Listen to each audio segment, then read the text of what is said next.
September 21st, 2025. I'm driving east on Highway 7, just passing Canada, on my way to the nation's capital, Ottawa, Ontario. I was just here about a month ago with my family. We came to watch the traveling production of Hamilton the musical. It was great, well worth the drive. That was only my second time in Ottawa. The first time was years ago for a New Year's Eve party. We didn't stay very long back then, so I didn't really have much of an impression of the city, other than it was cold.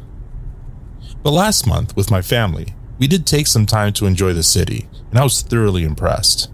Yes, Ottawa is known for its politics, history, museums, and stunning architecture.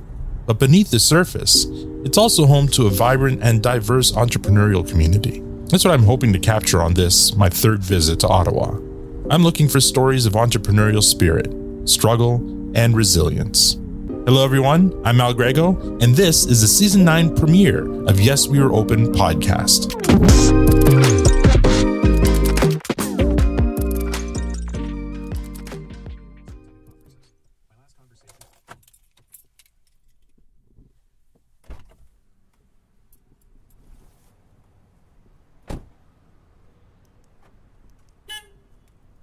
It's Monday evening, and I'm in a plaza in South Ottawa in a small neighborhood called South Keys.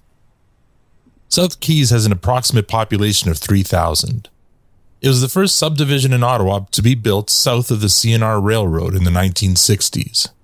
More currently, South Keys is known for its main business area, South Keys Shopping Centre, which first opened in 1996, comprised of 32 national chains and local stores, and with anchor tenants including Loblaws, Walmart, and Cineplex. I'm in the south end of the shopping center, just a few doors down from the Cineplex at a business that is so new, there isn't even a sign above its door yet. I'm told the sign is scheduled for installation tomorrow. Oh well, I'm here today, so no need for signs for my visit to the subject of this week's story, Champlain Table Tennis Club.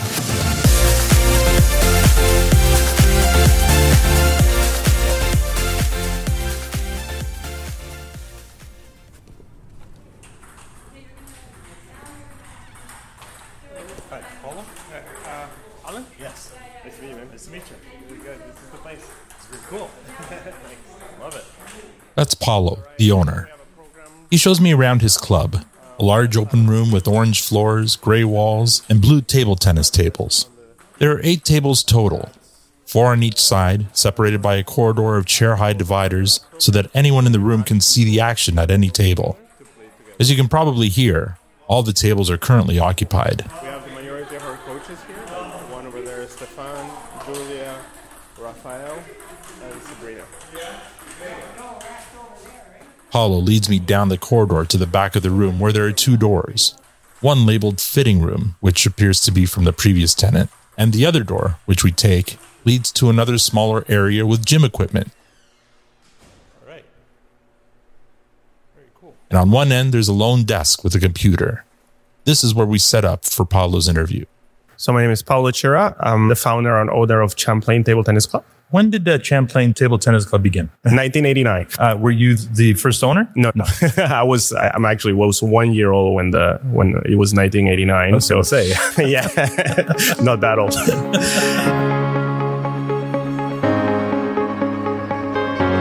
You're from Peru originally? Yeah. When did you come over to Canada? 2003. And give us your background in table tennis. Yeah, so I started when I was 6 years old. Wow. Very young. My mom and my dad made me try every single sport. I played tennis, I played basketball, I did swimming, I did soccer. At one point, my parents were saying, hey, this is a little too much. We cannot cover the cost, which happens to everybody. Sure, right? yeah. You got to pick one sport. Yeah. And I decided to play table tennis. So I really kept into it. I was really dedicated. Like I was training probably 6 times a week, every day since I was 6 years old. And I developed really quickly to become one of the youngest players in the national team as a senior in Peru. I was the number 2 player in Peru as a 12-year-old before coming to Canada. When you moved to Canada, did you try hockey? I tried it, but I know how to skate. I just don't know how to stop. That's my problem. Sure, yeah. When I came to Canada, I was just 13, turning 14. And I came here to Ottawa because we had the National Training Center, not the national office, but the National Training Center where most of the national team players train. And Champlain was the club giving their facilities to them to train. So we will train in the afternoon around 5 p.m. after school, and then they will come at 7 p.m. and the national team players train there. When I started, I was so dedicated because I didn't go to school for the moment because I was working on my English and stuff like that. And I was going every day to train every day. And the national team coach actually saw me and he was impressed with the ability that I have as a 13-year-old to be able to play at that level. So he took me under his wing. And as a 14-year-old kid training with 20-something-year-old players that are much better than you, my level just skyrocket. Then I became the best 15-year-old in the country. I won so many national tournaments. I represented Canada all over the world. And yeah, I actually own a lot to table tennis. It really opened so many doors for me. And I would like all my players and all my members to experience the same as me.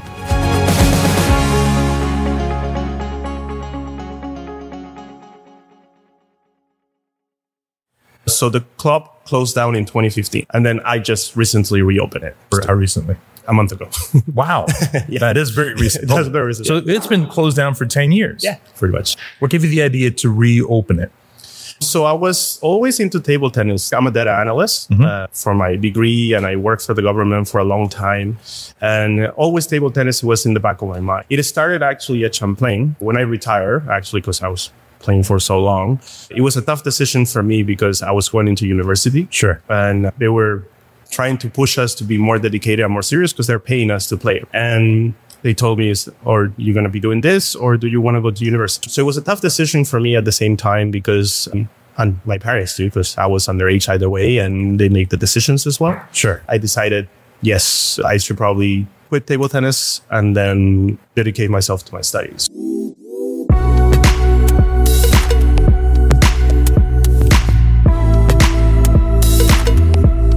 So you retired from table tennis at the ripe old age of what, 19? 19, exactly 19. To go to school. You were a member of the Champlain Table Tennis Club at that point? Yes, I was. Okay. I was already in the national team. Oh, so I see. Once you go into a national level, then you're not a member of the club. You're a member of Gotcha. But and then while you're in school, at some point, the Champlain Tennis Club closed its doors. Yeah. Why? Just because of the membership, or did the owner retire? After, let's say, about maybe 2 years, 3 years, I received a phone call from the coach of Champlain Table Tennis Club saying that, hey, I need a little bit of help, if you can help out, things like that. And I was like, okay, sure, I can help you out, not a problem. So I went and I help out as much as I can, just as an assistant coach helping out. Sure. And then one day, out of nowhere, the coach just stopped showing up. Oh, wow. Yeah. So he just left me with 10 kids there. So I've not pressure, but I didn't want to leave 10 kids without playing. So I continue and I started liking it and I started dedicating myself a little bit to table tennis more and more, just as a part-time thing. Yeah. And then my clientele started growing. Okay. growing. But independently, it's just as a coach. Yeah. Yes. But the problem is that there was a new club called Ottawa Table Tennis Club, which is another club that we have here as well. Sure. That decided to buy everything and create just one club for Ottawa, which at the time I thought it was a great idea. So yeah, I decided to go on board with them, help out. I was actually the head coach at that club at one point, right? So that's when Champlain, Spanish, I don't know what the conversation with Ottawa Table Tennis Club and Champlain was at that time, but they decided to close their doors. And then I worked there for almost 5 years as their head coach. Then after that, I went to the RA Center to coach, but it wasn't really professional there. It was more recreational. And then things started lining up. It started with the amount of students I was getting. I actually had 30 students that I was giving private lessons constantly. Wow. Yeah. The feedback from everybody was excellent coach and things like that. Yeah. Then my team started telling me they're not happy where they are. They want something big. And the last thing that happened that made me decide to actually reopen this place, because it was always in the back of my mind, right? So all the students that I have, is I lost my job. So where were you working? I was working for Revenue Canada. Oh, as a data analyst? As a data analyst, and the change of government and stuff like that. So, and finally, that was just my straw and say, let's do this. And I decided to open it. So I understand now why you would want to open up your own tennis club. Why didn't you just call it the Chira Tennis Club? Why did you go back to Champlain? Did you feel like you owed them something, or what? I owed them a lot. Yeah. I really owed them a lot.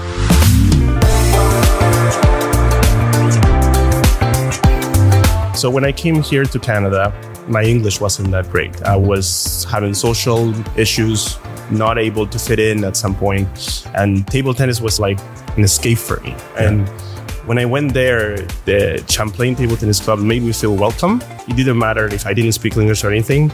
I still felt part of it. And I remember one very small story. I was sitting down. It was like one of the first times that I was sitting down practicing, and I wasn't talking to anybody. And all the group was on one side and I was at the corner. And then one of them came up to me and said, "Why don't you just come talk to us? Like, why are you so afraid of talking to us?" And it was a girl too. And I remember her name. I won't say her name. She came up to me and say, "Hey, come talk to us." And I'm like, "My English is not good in my little broken English." And she said, "That doesn't matter. You're going to learn with us." That kind of feeling that I felt like I belong somewhere. And then they helped me out. Champlain actually helped me out with all my development. They'd say, "Hey, you got to play this tournament. You got to do this. You got to do that to be part of the national team if you want to take it serious," and things like that. So I think like it helped me integrate to the Canadian community.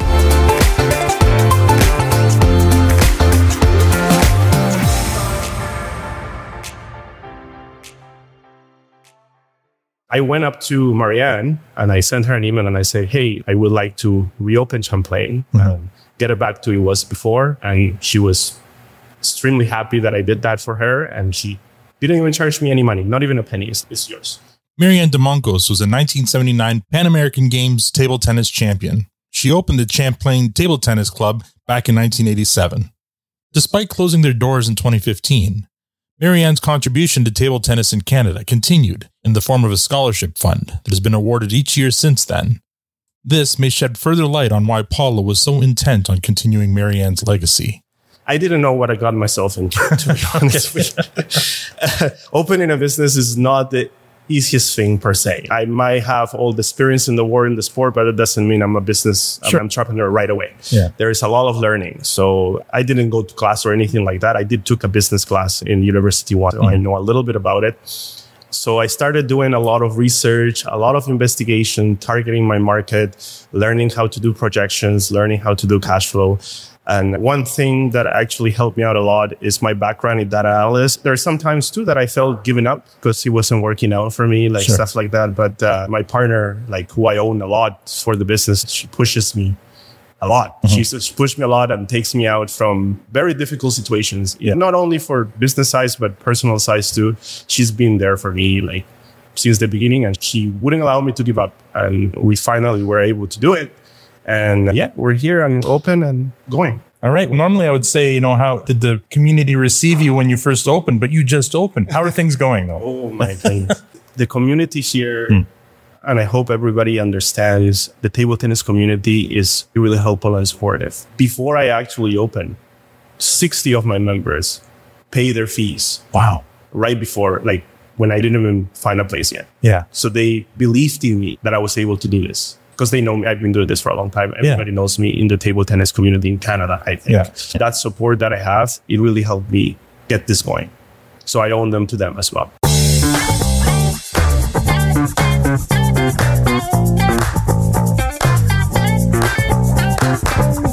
So let's talk about the business. How many employees do you have? I have 6 employees. And they're all coaches? 5 of them are coaches, and I have a cleric that takes care of the business on the weekends. My name is Rafael Brandão. I'm from Brazil. I'm a table tennis coach in Champlain Table Tennis. How long have you been coaching tennis yourself? It's going to be 3 years, but in this club it's going to be probably 2 months since I started. Very new club. Yeah, brand new club since the beginning. Sure. Why did you decide to join this club? I saw a good opportunity. I like my manager. He does things when it's asked. And we evolved very much since we started in the club. Everything looks perfect. And this club looks professional, which is something we were lacking in Ottawa since now. We're very proud to say that we are the first location ever built in Ottawa that is recreational and high performance. So I have invested a lot of time, a lot of effort to be able to be both of them. Why? Because I find that a lot of the other facilities, they only dedicate themselves to one place, either the recreational or the high performance, and they left out the other one. Sure. So we provide tournaments for every category, professional tournaments, it's on our schedule. We provide programs for beginner, intermediate, experts, high performance. We tailor all our programs to anybody that decides to pick up a racket. No matter who you are, no matter what age you are, you're welcome to play here. And we'll find something that will fit you so you can learn and enjoy the sport.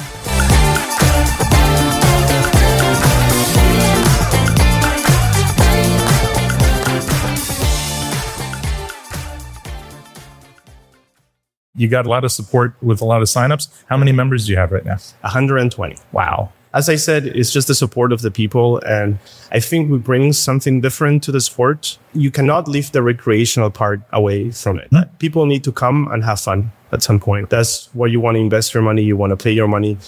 There's also people that want to be professionals and they want to invest their money to be professionals. Sure. But people want to have fun and they have the right to do that. And I give that as much as possible. Do you get the itch to go back to being competitive? I'm still competitive. Oh, okay. So I'm making assumptions here. Okay, good. Any part of your origin story that I haven't asked you about that you want to get on record? Other than actually thanking the people for pushing me and helping there, like my dad, my mom, and my partner. Those three people, and actually my coaches too, I got to give it to them too as well, because they've been pushing me to get this since the beginning.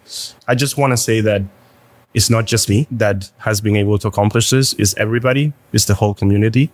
And I don't really feel like I am the owner of this club. I feel like everybody is the owner. And I want to make it into a community rather than just being one business and entrepreneur doing it. Yeah.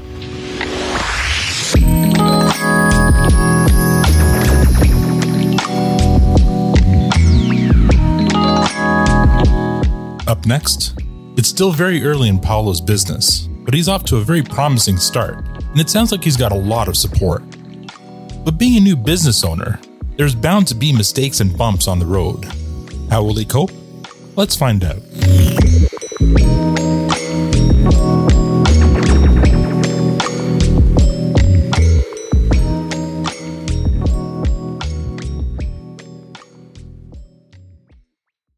You're listening to Yes, We Were Open. Paulo Chira has just reopened the Champlain Table Tennis Club in Ottawa. It was the club that helped him become a table tennis champion in his new home country, and now Paulo wants to bring it back to its glory. But just because he was successful with a racket in his hand doesn't necessarily mean he'll be a successful entrepreneur. How will he handle adversity?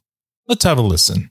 If I were to ask you about a time while getting ready to open the business or in the past month where the struggle has been such that maybe it threatened you not being able to open the business or to shut it down before you could even get started, what would that be? It took us 2 months to actually open.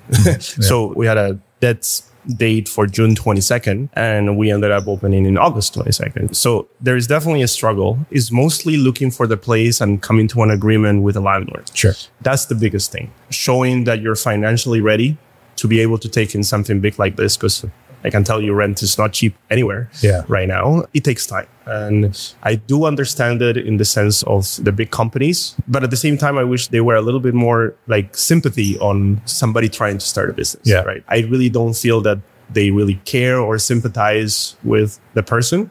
It's most about, okay, do you have the money or you don't have the money? Was there any point where you thought, okay, what was I thinking? I can't do this. Like, how close did you ever get to giving up? Oh, if I say it many times, it's probably too little.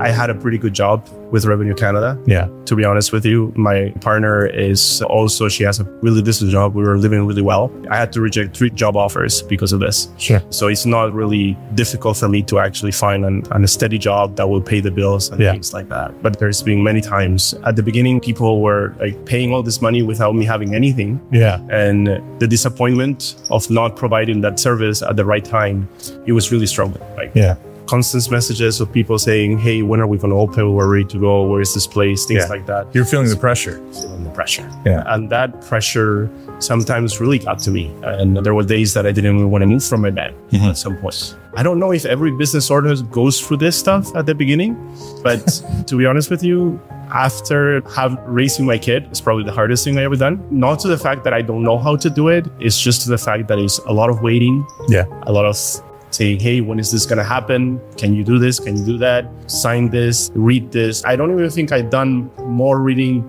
than in university. Investigating, reading contracts, doing projections, talking to lawyers, talking to accountants. I felt like I was working double, to be honest. Like, I think it's easier to work at the government than actually do. Sure. Just get your business started.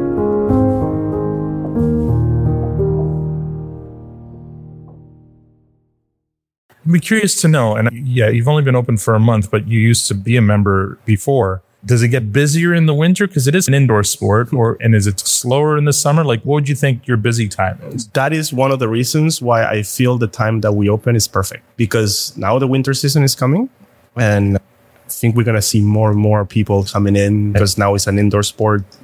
I'm seeing all the tennis players are coming to play here for sure. That's what I'm going to start seeing. And usually in the winter, it gets crowded. Oh, you just reminded me of something, pickleball. And I'm sure you're tired of hearing about pickleball. I know I am. And I've tried playing it once or twice. I used to be an avid tennis player. I love playing tennis. Yeah. So I don't understand the attraction to pickleball, but I mean, okay, it's there and it gets people active. But anyway, what has the resurgence of pickleball meant to the table tennis community? It's not good. No?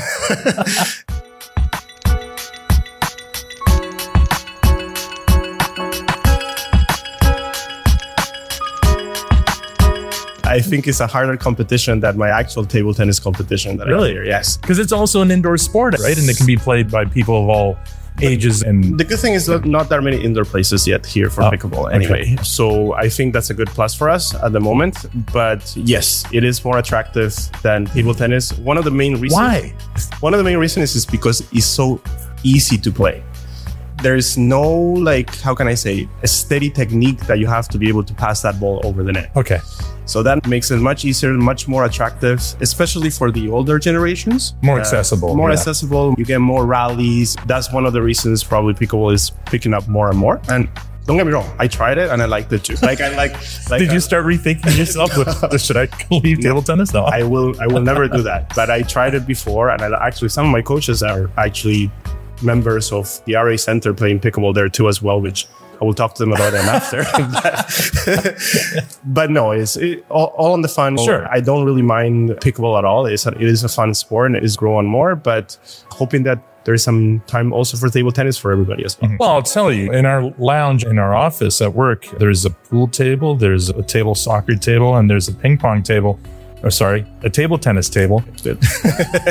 Apologies there. I know that was a faux pas. And the table tennis is by far what gets used the most. It is growing more and more. I can tell you that in the mornings, I have a dropping, which costs you $5 to play for 2 hours here. Wow. Yeah, that's great. Only on my low times. Yeah. And usually it's like Mondays, Wednesdays, and Fridays is full here. People come pay their $5. There's some buildings of workers that are coming here and they just come play for the $5 for an hour before in their lunch. And they come and play and they go back to work and stuff like that. Yeah, so I feel like I wouldn't say that pickleball and table tennis are growing. I'm saying every racket sport is growing.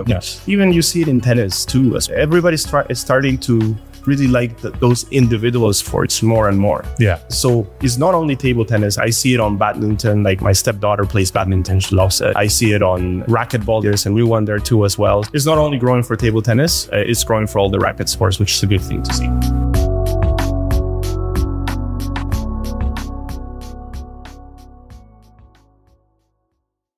When you're looking at a future in the sport, for tennis, it's easy to see because you have the ATP, you have the pros that are on TV, the big open tournaments. I guess in table tennis, you have the Olympics. There's more than that, my friend. I'm sure. I know there are, but in terms of your everyday sports fan, right? You're aware of tennis because of the big majors and the big players, right? And I'm sure there are world championships and stuff like that. What would it take to get table tennis to that next level of people knowing more about it? Would it take a big star? Or is there already stars that I'm just unaware of? No, there is. I'm not going to say it's one of the biggest problems. Now we finally have a tour. So before it used to be, as you say, world championships, Pan American championships. Now we have the WTT, World Table Tennis Tour. Okay. And they organize tournaments just like tennis. It's basically just like tennis. Yeah. And people watch that. And in Europe, it's just exploding right now. Sure. But to me, I'm not going to say it's a big problem, but it's so dominated by one nation that people just already know who's going to win. Yeah. So there is not really there's competition individually, but in a team-oriented way, one nation takes it all. So there's still that dominant in the sport. Yeah. They are. So there is a bounce of outliers there. Sure. European player. There is a Brazilian player right now who's number 3 in the world, which is great too. Even for North America, because number 3 in the world after 2 Chinese, it's great. Yeah. But it's still not just China, Asia in general. Yeah. But China is taking the cake on everything right now. And people, when members come and see, it's like, we already know who's going to win. So that just doesn't make it fun anymore. Sure. When it's so predictable that you cannot really see that there's a competition or anything like that. So the struggle there is just leveling the competition. Exactly. Yeah. Unfortunately, in Brazil, we have more players in there. Yeah. But I see it's growing. I see a lot of potential in this place with a lot of new clubs starting, a lot of new players starting as well. This is very important, keeps the competition up. And I hope in the future, not a very far future from now, we're going to be a good powerhouse for table tennis. All right. Do you have a rank yet in Canada? Yeah, I think I'm 54 right now. Oh. But I'm looking forward to get a bit better than that. Do you have any hope though? Like how quickly is it growing in Canada? Can you see maybe Canada being more of a force? We've just beaten the US, you said, for the first time in a while. Is that a sign of things to come? Or was that just a blip, do you think? I feel that actually that's a sign to things to come too, because actually our Pan American women under 19, they just won. Yeah. They beat the US, they beat Brazil, they beat everybody. Okay. And it is a sign of good things to come. I believe we have excellent coaches here in Canada that are able to develop the sports. Here in Ottawa too, our coaches, like my team, for example, I think they're the best in Ottawa for coaching. They're just excellent all around, not only in Toronto or other places. Here in Ottawa, we're developing players that are actually making the provincial team, making the Ontario team, making the national team, winning the Pan American Championships. One of my students actually just came out 3rd in the Pan American Youth Championship. Wow. Little by little, while getting better. But one thing that I would love to see is a little bit more support, because we don't have that. A lot of my students, they need to buy their own equipment, buy their own play tickets, they need to buy their own hotels, and that doesn't really help us out. So yeah, a little more support at the governance level. Yeah. I can tell you that RBC was the one who introduced me to Moneris, and Moneris has been really helpful because I had no idea how to use an interaction. Sure.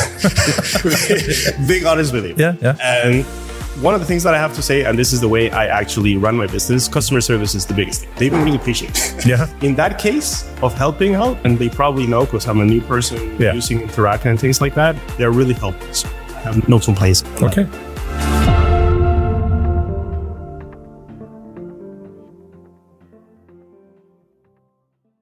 Coming up after the break, we find out what the future holds for Champlain Table Tennis Club.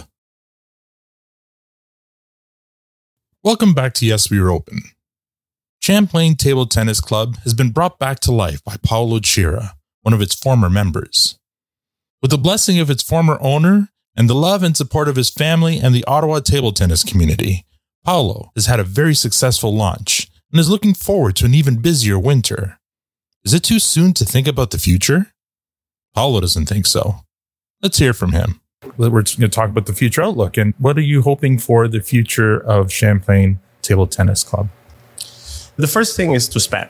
What Toronto has is that they have big centers for table tennis. They have 16 tables, 20 tables. They're able to actually host WTT events. Right. So I will actually like that. I would like to span, become a big club and host those events at some point.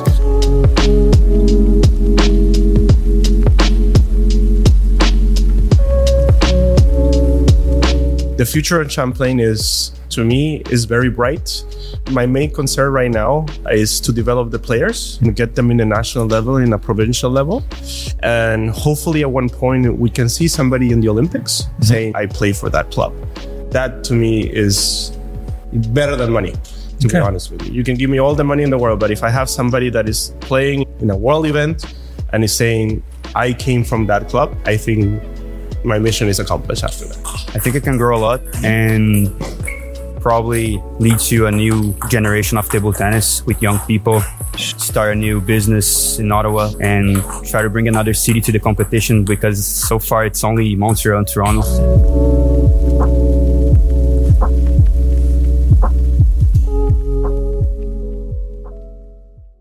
Now, if Table Tennis Canada or Table Tennis Ontario, I don't know what the names of these organizations are, but if they ever came to you and said, Paulo, we need your help to grow this sport in this country, what would be some of the first things you would suggest for them? I would like to know how they are doing with their finances, to be honest with you. How are they distributing that? I would like to know, because maybe with all the help and research that I have done through the market, I have a pretty good idea of how to make a revenue, make a profit. And I would like them to actually ask me what kind of events we can create to attract more people. Okay. I think that's lacking a little bit. Okay. They're just not attracting everybody to come and play. You got to reach out to people that don't really know what's going right. All right. I hope they call you. They already do, though. Yeah. Okay, good. Looking back at what you've so far done, again, it's a very young business, but it's been years in the making, because before this, you did coach privately and stuff. But just looking at what you've been able to build here since you've come to Canada, and now you're a business owner, you're an entrepreneur, how does that make you feel?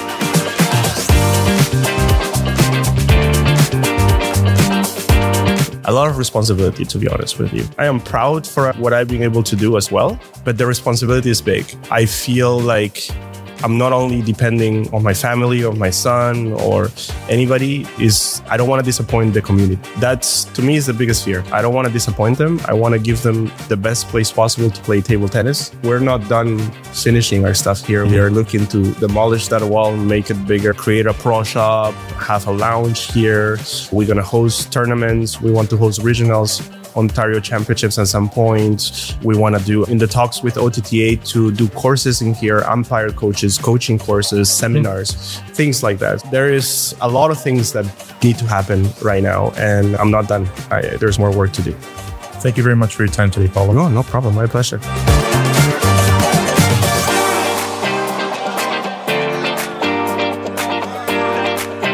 Is Champlain Tennis Club open?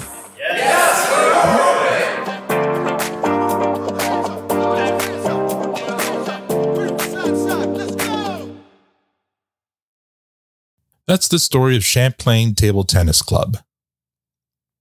Too often, loyalty or gratitude are overshadowed in business. Paulo could have easily let Champlain stay in the history books and start a new club with his own name. He certainly had the recognition in the table tennis community. But instead, he saw a chance to return the favor to an organization that did so much for him. The lesson here? Don't be afraid to return to your roots. Paulo left a cushy government job, turned down 3 other offers, and bet everything on himself. But he did so with the support and encouragement of an entire community. From his partner pushing him when he wanted to give up, to 60 members paying fees before he even found a location, to coaches who joined in to help the cause, Paulo has built a community, not just a business, a space where recreational players and future Olympians could both feel at home. Now, I have no doubt Paulo will be successful, and we'll soon see members of the Champlain Table Tennis Club winning for Canada on the world stage. Yes, We Are Open is a Moneris podcast production. I'd like to thank Rafael and Paulo for taking the time to share their story. You can learn more about Champlain Table Tennis Club at champlainttc.ca. Follow them on Facebook at ChamplainTT. For more information about this podcast, visit our site, yesweareopenpodcast.com. If you'd like to support us, rate us on Apple Podcasts or wherever you get your podcasts. If you're a Canadian small business owner or know of one with an interesting story of perseverance to tell, I'd love to help tell it. You can contact me at podcast@moneris.com. Tune in next week for another story of small business struggle and survival on the Yes, We Are Open podcast. I'm Grego. Thank you for listening.